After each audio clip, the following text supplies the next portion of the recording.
Hi guys, so welcome back on my channel. So sa video natin na ito, gaya nga na nabasa sa title, magpapalit tayo ng charging port ng Samsung Galaxy A01 smartphone. So ang problema nitong phone na to is, mahirap siyang i-charge. And yung tinesting ko nga siya, chinarge ko siya ng ilang beses.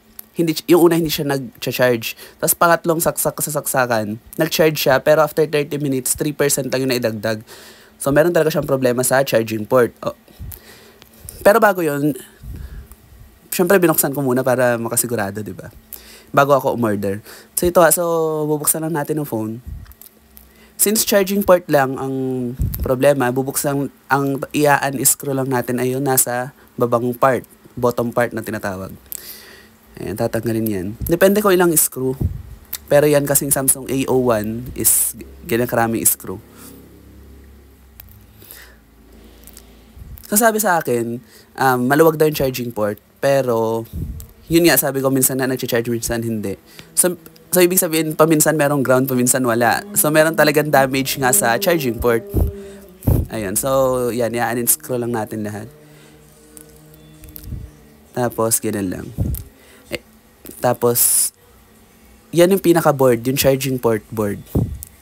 Tanggalin na natin yung antenna and yung flex cable. I-insert ko dito yung mga picture. Ayan siya. Yung kulay green dyan na parang lumot, kung makikita nyo. Water corrosion ang tawag dyan. At nangyayari yan kapag na-expose sa tubig ang isang part ng phone. Ayan, nagkakaroon siya ng water corrosion. So, ayan yung closer look nung charging port. At kung na-conscious pala kayo kung anong itsura sa loob ng phone, yan yung malapitan. Ayan. Yan ang tatanggalin natin. So, ito na yung bagong part na ipapalit natin. So, new to. Ayan siya. Original part siya. Hindi siya yung class A part. Original part talaga siya. Tapos, yan. Balik lang natin yung antenna and yung connection. Ayan. Tapos, balik na natin yung speaker. Make sure lang na naibalik nyo lahat and well-fit siya sa phone. Ayan. Kasi kapag hindi siya nag-fit, tapos pinilit nyo pa rin siyang ilagay, baka may naiwan na part sa loob, ganun. Tapos yan, ibabalik lang natin yung screw sa lahat. Para again, kapag binuksan ng ibang technician, halimbawa, may gumawa, tapos hindi na ako yung susunod na gagawa is, hindi ako mapipintasan. Kasi diba, gano'n naman talaga, halimbawa, kapag pinagawa mo sa previous na gumagawa, tapos dadalhin sa'yo, may nakita kang problema, sasabihin na, sino ba yung huling gumawa nito? Bakit ganito? Di ba may ganun eh? So yun, ibabalik na natin sa ayos yung phone. Para kapag ka nagawa na is, wala na problems. Ganon.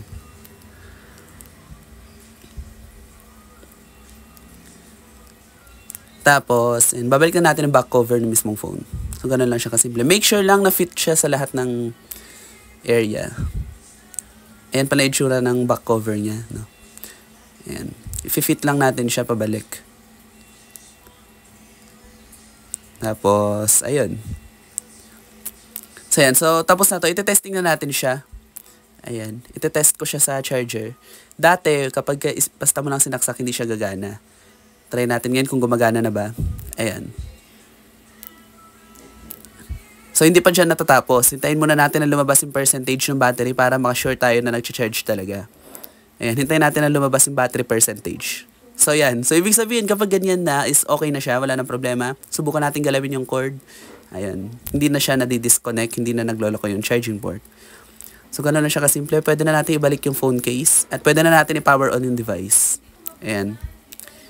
So, ngayon ilalagay ko na yung phone case. Yeah. SIM card mo na pala. Oo nga pala.